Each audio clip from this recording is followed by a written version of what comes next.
नमस्कार. V academy YouTube चॅनलवर आपलं सहर्ष स्वागत आहे. या व्हिडिओमध्ये आपण ग्रामसेवकसाठी जे तांत्रिक घटक आहेत, त्या तांत्रिक घटकामधील कृषी घटकावर आधारित ऑब्जेक्टिव्ह प्रश्न पाहणार आहोत आणि ग्रामसेवकच्या तांत्रिक घटकांचा हा आपला तिसरा व्हिडिओ आहे. याच्या आधीचे 2 व्हिडिओ सुद्धा तुम्ही पाहून घ्या. निश्चितच तुम्हाला फायदा होईल. तर आता या ठिकाणी पहा, पहिला प्रश्न आहे, पुढीलपैकी कोणत्या मातीच्या कणांना गाळ असेही म्हणतात? त्याच्यामध्ये ना पोयटा हा जो मातीचा कण आहे ना, त्यालाच आपण गाळ सुद्धा म्हणतो. म्हणजे पूर आल्यानंतर जेव्हा म्हणजे पाणी ओसरतं तेव्हा आपल्याला जमिनीवर मातीचे बारीक-बारीक कण दिसतात. त्यालाच आपण पोयटा किंवा गाळ असं म्हणतो. किंवा आपल्या घरामध्ये सुद्धा खास करून पावसाळ्यामध्ये जर नळाला आलेलं पाणी आपण भरलं, तर त्या भांड्याच्या तळाशी गाळ साचलेला आपल्याला दिसेल. त्याच्या पुढे पहा, देशी कापसावर कोणता रोग अधिक प्रमाणावर दिसतो? आता आपला जो देशी कापूस आहे, बीटी कापूस नाही हां, देशी कापूस. तर देशी कापसावर सर्वात जास्त प्रमाणामध्ये आढळणारा जो रोग आहे, तो आहे दहिया. दहिया नावाचा रोग हे त्याचं उत्तर आहे. त्यानंतरचा प्रश्न आहे पहा मित्रांनो, प्रश्न आहे, द्राक्षे गोड होण्यासाठी कोणत्या अन्नद्रव्याची अधिक गरज असते? आता हे जे द्राक्षे आहेत ना, ते गोड होण्यासाठी पालाश या अन्नद्रव्याची अधिक गरज असते. द्राक्षाचा जिल्हा म्हणून आपण कोणत्या जिल्ह्याला म्हणतो? नाशिक जिल्ह्याला म्हणतो. म्हणजे महाराष्ट्रामध्ये सर्वात जास्त द्राक्षाचं उत्पादन हे नाशिक जिल्ह्यामध्ये होतं. त्या व्यतिरिक्त सांगलीमध्ये होतं, इतरही काही ठिकाणी होतं, परंतु सर्वात जास्त उत्पादन नाशिकमध्ये होतं. तर ते द्राक्षे गोड होण्यासाठी पालाश या अन्नद्रव्याची सर्वात जास्त गरज असते. त्यापुढे पहा आता, महाराष्ट्रातून निर्यात होणाऱ्या एकूण फळांपैकी कोणत्या फळांचा वाटा सर्वाधिक आहे? आता महाराष्ट्रामधून वेगवेगळी फळं निर्यात केली जातात. त्यामध्ये सर्वात जास्त वाटा हा आंबा या फळाचा आहे आणि आंब्यामध्ये निर्यात होणारं सर्वात जास्त प्रमाण हे हापूस आंबा आहे. हापूस आंबा हा प्रामुख्याने आपल्याला कोकणामध्ये पण दक्षिण कोकणामध्ये आढळतो आणि रत्नागिरीचा जो देवगडचा हापूस आहे तो खूप प्रसिद्ध आहे. त्यानंतर मराठवाडा आणि इतर काही भागामध्ये केशरी नावाचा आंबा येतो पहा. म्हणजे आंब्याच्या सीझनच्या सुरुवातीलाच हापूस आंबा येतो आणि आंब्याच्या सीझनच्या शेवटी केशरी हा आंबा असतो. तर हापूस आणि केशरी या 2 आंब्यांची सर्वात जास्त निर्यात होते. त्यामध्ये हापूसचं प्रमाण जास्त. चला पुढे पाहूयात आपण आता. 5वा प्रश्न आहे. अ, कोणत्या रोगामुळे फुलपिकांच्या पानांवर तांबूस रंगाचे ठिपके दिसून येतात? आता याच्यामध्ये त्या रोगाचं जे नाव आहे ना, नावातच आहे पहा. कोणत्या रंगाचे ठिपके आहेत? तांबूस. मग त्याचं उत्तर आहे तांबेरा. तर तांबेरा या रोगामुळे फुलपिकांच्या पानांवर तांबूस रंगाचे ठिपके आपल्याला दिसून येतात. एक छोटीशी काही सेकंद जाहिरात, की जर तुम्हाला ग्रामसेवकसाठी टेस्ट सिरीज लावायची असेल तर प्ले स्टोअरवरून विठ्ठल जोशी ॲप डाउनलोड करा आणि ग्रामसेवक टेस्ट सिरीज विकत घ्या. 10 टेस्ट दिलेले आहेत आणि 10ला 10 टेस्ट अपलोड सुद्धा झालेल्या आहेत. चला आता आपण पुढचा प्रश्न पाहूयात. याच्यामध्ये ना बौद्धिक चाचणीच्या प्रश्नांची उत्तरं स्पष्टीकरणासह दिलेली आहेत. पुढचा प्रश्न आहे, फुलांचे काढणीनंतरचे किती टक्के आयुष्य हे काढणीच्या वेळेवर अवलंबून असते? तर आता फुलांचे काढणीनंतरचे ना जे आयुष्य असतं ते आहे 70% आयुष्य हे काढणीच्या वेळेवर अवलंबून असते. सी हे त्याचं उत्तर आहे 70%. लक्स म्हणलं की आपल्याला साबणाचं नाव समोर येतं. तर लक्स हे पुढीलपैकी कोणत्या गोष्टीची तीव्रता मोजण्याचे परिणाम आहे? तर लक्स हे जे आहे ना याच्यामार्फत आपण प्रकाशाची तीव्रता मोजतो. सी हे त्याचं उत्तर आहे. तर लक्स हे प्रकाशाची तीव्रता मोजण्याचा परिणाम आहे. विज्ञानचा सुद्धा हा प्रश्न आहे. भेंडी या वनस्पतीचा कोणत्या भागाचा उपयोग खाण्यासाठी करतात? तर आपण भेंडी सर्वच जण खातो. भेंडीची भाजी बऱ्याच जणांना आवडते सुद्धा. तर भेंडी जी आपण खातो ना, ते एक प्रकारचं फळच आहे पहा. तर भेंडी या वनस्पतीच्या फळ या भागाचा उपयोग खाण्यासाठी केला जातो. त्याच्या पुढे ज्वारी आणि बाजरीचा अर्गट रोग कोणत्या जीवाणूमुळे होतो? तर ज्वारी आणि आता याच्यामध्ये दुसरा एक प्रश्न तयार होतो पहा, की अर्गट रोग हा प्रामुख्याने कोणत्या पिकांवर पडतो? तर ज्वारी आणि बाजरी. तर ज्वारी आणि बाजरीचा जो अर्गट रोग आहे ना, तो कोणत्या जीवाणूमुळे होतो असा प्रश्न आहे, तर त्याचं उत्तर आहे बुरशी. तर अर्गट हा जो रोग आहे, हा बुरशीजन्य आहे किंवा बुरशीमुळे होतो. त्याच्या पुढे गर्डलिंग प्रामुख्याने कोणत्या फळझाडामध्ये करतात? आता गर्डलिंग हे जे आहे ना, हे प्रामुख्याने द्राक्षे या फळझाडामध्ये केलं जातं. डी हे त्याचं उत्तर आहे. अ, भारतात फळे भाजीपाला प्रक्रिया उद्योग परवाना कोणती संस्था देते? तर भारतामध्ये फळ भाजीपाला प्रक्रिया उद्योगाला कोणती संस्था परवाना देते असा तो प्रश्न आहे पहा. तर त्याचं जे उत्तर आहे ना, ते उत्तर आहे पहा. आपला प्रश्न काय होता, की भारतात फळे भाजीपाला प्रक्रिया उद्योग परवाना कोणती संस्था देते?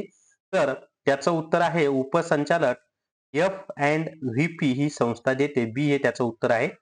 खालीलपैकी कोणत्या फळझाडामध्ये शाखीय आणि पुनरुत्पादन अवस्था एकाच वेळी येते?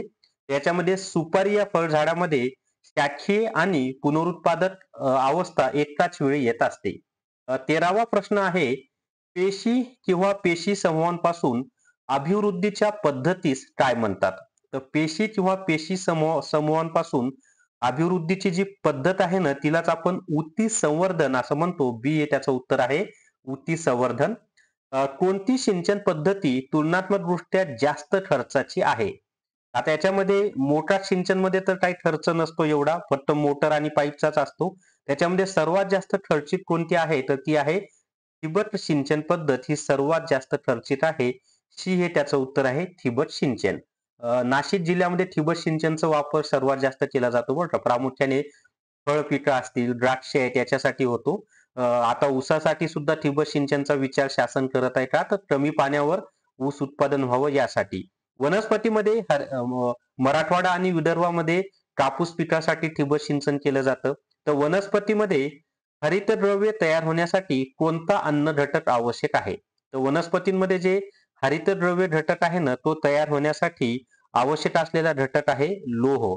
आता हे जे हरितद्रव्य आहेत ना, हरितद्रव्य खूप महत्वाचे आहेत बरं का, की प्रकाश संश्लेषण ही क्रिया घडून येण्यासाठी हरितद्रव्य महत्वाचे आहेत आणि प्रकाश संश्लेषण क्रियेमुळेच अन्न निर्माण होतं, जे की आपण सर्व प्राणी खात असतो. अतिशय महत्वाची अशी ती हरितद्रव्य असतात आपल्या वनस्पतींसाठी. तर रबडीप्रमाणे आटवलेल्या फळांच्या साखर मिश्रित रसाला काय म्हणतात? तर रबडीप्रमाणे आटवलेल्या फळांच्या साखर मिश्रित रसालाच आपण जॅम असं म्हणतो. बी हे त्याचं उत्तर आहे. टीव्हीवर तुम्ही जॅमची जाहिरात पाहिली असेल पहा. आपल्या डोळ्यांना एकसंध वाटणाऱ्या वनस्पती किती पेशींच्या बनलेल्या असतात? तर कोट्यावधी पेशींच्या त्या बनलेल्या असतात. सी हे त्याचं उत्तर आहे. अब्जावधी म्हणलं तरी चालेल. पर्यायामध्ये मोठी संख्या कोट्यावधी होती म्हणून आपण तेच उत्तर दिलेलं आहे. तर शेवग्याच्या झाडांची पहिली छाटणी केव्हा करावी? तर शेवग्याच्या झाडांची पहिली छाटणी ही 3 ते 4 महिन्यांनी करावी. म्हणजे लागवड झाल्यानंतर 3 ते 4 महिन्यांनी शेवग्याच्या झाडाची पहिली छाटणी केली जावी, असं नियम आहे. ज्या घटकामुळे उत्पादन करणे शक्य होते त्याला काय म्हणतात? तर ज्या घटकामुळे उत्पादन करणे शक्य होते त्याला उत्पादनाचे घटक असे म्हणतात. सी हे त्याचं उत्तर आहे, उत्पादनाचे घटक. त्याच्यानंतर शेंग भाज्यात प्रोटीनचे प्रमाण किती असते? तर शेंग भाज्यामध्ये प्रोटीनचं प्रमाण हे 25 ते 45% एवढं असतं. महाराष्ट्रात कोणत्या जिल्ह्यात संत्रा लागवड सर्वाधिक आहे? तर सर्वांना माहिती आहे नागपूर जिल्ह्यामध्ये संत्र्याची लागवड ही सर्वाधिक होते महाराष्ट्रामध्ये. नागपूर हा जिल्हा आघाडीवर आहे. तर महाराष्ट्रामध्ये संत्रा लागवडीसाठी नागपूर हा जिल्हा पहिल्या क्रमांकावर आहे. भारतातील हरित क्रांती डॅश डॅशला झाली. तर भारतातील जी हरित क्रांती आहे ना, ती 1965-66 या वर्षी झालेली आहे आणि हरित क्रांती ही प्रामुख्याने तांदूळ व गहू या 2 पिकांमध्ये झालेली आहे. हे पण माहिती असू द्या. आणि एम एस स्वामीनाथन हे भारतातील हरित क्रांतीचे जनक आहेत. नॉर्मन बोरलॉग हे जागतिक हरित क्रांतीचे जनक आहेत आणि एम एस स्वामीनाथन हे भारतातील हरित क्रांतीचे जनक आहेत. भात पिकासाठी पाणी वाटप कसे करतात? तर भात पिकासाठी जे पाणी वाटप आहे ना, ते गादी वाफे पद्धतीनं केलं जातं. बी हे त्याचं उत्तर आहे, गादी वाफे पद्धत. आता कोकणात अननसाची कोणती जात लोकप्रिय आहे? तर कोकणामध्ये अननसाची क्वीन ही जी जात आहे ना, ही लोकप्रिय आहे. क्वीन हे त्याचं उत्तर आहे. आर्द्रता कमी असलेल्या हवामानास कोणते हवामान म्हणतात? तर ज्या हवामानामध्ये आर्द्रता कमी असते, म्हणजे वाफेचं प्रमाण कमी असतं त्याला कोरडे हवामान असं आपण म्हणतो. आणि समुद्र किनारपट्टीपासून दूर अंतरावर असलेला जो प्रदेश असतो, तिथे आर्द्रतेचं प्रमाण कमी असतं आणि तिथे कोरडं हवामान असतं. आपल्या महाराष्ट्रामध्ये सांगायचं झालं तर मराठवाडा, विदर्भ, उत्तर महाराष्ट्र इथे कोरडं हवामान असतं. पश्चिम महाराष्ट्र आणि कोकणामध्ये आर्द्र हवामान असतं. म्हणजे जिथं आर्द्रतेचं प्रमाण जास्त असेल तर आर्द्र हवामान असं म्हणतात. म्हणजे वाफेचं प्रमाण जास्त असतं. कोणत्या फुलाला फुलांचा राजा असं म्हणतात? तर फुलांचा राजा सर्वांना माहिती आहे, की गुलाब हे जे फूल आहे त्यालाच आपण फुलांचा राजा असं म्हणतो. तर गुलाब हे त्याचं उत्तर आहे. जमिनीचा भौतिक, रासायनिक व जैविक गुणधर्माचा अभ्यास करणाऱ्या शास्त्रास काय म्हणतात? तर जमिनीचा न भौतिक, रासायनिक व जैविक गुणधर्माचा अभ्यास करणाऱ्या शास्त्रालाच इडॅफॉलॉजी असं म्हटलं जातं. बी हे त्याचं उत्तर आहे, इडॅफॉलॉजी. चला पुढचा आपण 40 प्रश्न पाहणार आहोत. 27 झालेत. त्याच्या आधी एक छोटी जाहिरात, की साठी जर तुम्हाला टेस्ट सिरीज लावायची असेल तर प्ले स्टोअरवरून विठ्ठल जोशी ॲप डाउनलोड करा आणि ग्रामसेवक टेस्ट सिरीज विकत घ्या. 10 ला 10 टेस्ट अपलोड झालेले आहेत आणि IBPS पॅटर्न नुसार ह्या टेस्ट तयार केलेल्या आहेत. चला पुढचा प्रश्न आहे आता. पुढचा प्रश्न आहे, खालीलपैकी कोणत्या ठिकाणी कृषी तंत्रज्ञान अवलंबन संशोधन केंद्र आहे? तर याच्यामध्ये ना कृषी तंत्रज्ञान अवलंबन संशोधन केंद्र पुणे या ठिकाणी आहे. सी हे त्याचं उत्तर आहे, पुणे. भात पिकांवरील लष्करी अळीच्या नियंत्रणासाठी पुढील कोणते औषध उपयोगी आहे? तर भात पिकावरील जी लष्करी अळी आहे तिचं जर नियंत्रण करायचं असेल तर त्यासाठी मिथिल पॅराथिऑन हे औषध उपयोगी असतं. त्याच्या पुढे पहा आता. चोपण जमिनीचे विनिमययुक्त सोडियमचे प्रमाण शेकडा डॅश डॅश पेक्षा जास्त नसावे. तर चोपण जमिनीचे विनिमययुक्त सोडियमचे प्रमाण हे जे आहे ना, ते शेकडा 15 पेक्षा जास्त नसावे. म्हणजे 15% पेक्षा जास्त नसावे. आणि एखाद्या प्रश्नाचं उत्तर चुकीचं वाटत असेल तर कमेंट बॉक्समध्ये तसं सांगा. नंतरच्या व्हिडिओमध्ये दुरुस्ती केली जाईल. वनस्पतीच्या पक्व पानांवर कोणत्या अन्नद्रव्याच्या जास्तीच्या प्रमाणामुळे नेक्रोसिस आढळते? आता हे जे नेक्रोसिस आहे ते कशामुळे आढळतं माहिती आहे तुम्हाला? तर त्याचं उत्तर आहे बोरॉन. की बोरॉन या अन्नद्रव्याचं प्रमाण जास्त झालं की पानांवर नेक्रोसिस आपल्याला आढळतो. त्याच्या पुढचा प्रश्न पाहूयात आपण आता. नंतरचा प्रश्न आहे, गिरीपुष्पाच्या पानांचा उपयोग कशासाठी करतात? तर गिरीपुष्पाची जी पानं आहेत ना त्यांचा उपयोग हा हिरवळीच्या खतांसाठी केला जातो. डी हे त्याचं उत्तर आहे. बीजोत्पादनामध्ये मधमाशांचा उपयोग कशासाठी होतो? तर बीजोत्पादनामध्ये मधमाशांचा जो उपयोग आहे ना तो बीजोत्पादन वाढीसाठी केला जातो. सी हे त्याचं उत्तर आहे. चुनखडीयुक्त जमिनीच्या भौतिक गुणधर्मामध्ये घनता डॅश डॅश व जलधारण शक्ती डॅश डॅश होते. तर चुनखडीयुक्त जमिनीच्या भौतिक गुणधर्मामध्ये जी घनता आहे ना ती वाढते व जलधारण शक्ती कमी होते. तर इथं वाढते पाहिजे आणि जलधारण शक्ती काय असते? कमी होते. तर डी हे त्याचं उत्तर आहे. त्याच्या पुढे पहा आता. डॅश डॅश या अन्नद्रव्याच्या कमतरतेमुळे झाडाची खालची पाने पिवळी होतात. तर झाडाची पिवळी पानं का होतात? तर नत्र या अन्नद्रव्याच्या कमतरतेमुळे झाडाची खालची पाने पिवळी होतात. हे लक्षणच आहे. नत्राचं प्रमाण कमी झालं की झाडाची खालची पानं पिवळी होतात. डॅश डॅश ही एक पान वनस्पती असून हे एक हिरवळीचे खत म्हणून वापरतात. आता याच्यामध्ये पान वनस्पती जी आहे ना ती आहे पहा आझोला. आझोला ही एक पान वनस्पती असून हे हिरवळीचं खत म्हणून त्याचा वापर होतो आझोलाचा. पालाश या अन्नद्रव्याच्या कमतरतेमुळे पानांना कोणता रंग येतो? तर पालाश हे जे अन्नद्रव्य आहे ना त्याच्या कमतरतेमुळे पानांना तपकिरी रंग प्राप्त होतो. की पालाशची कमतरता झाली की पानांना तपकिरी रंग प्राप्त होतो. हे लक्षात ठेवा सर्वांनी. परोपजीवी कीटक यजमान कीटकापेक्षा आकाराने कसा असतो? तर परोपजीवी जो कीटक आहे ना तो यजमान कीटकापेक्षा आकाराने खूप लहान असतो आणि तो लहान असेल तरच त्या यजमान कीटकावर आधारित तो जगू शकेल ना. जर यजमान कीटकापेक्षा मोठा असेल तर तो जगूच शकणार नाही. बरोबर आहे. सिंपल लॉजिक लावायचं होतं या ठिकाणी. गवती बांधाकरिता खालीलपैकी कोणते गवत जास्त उपयुक्त आहे?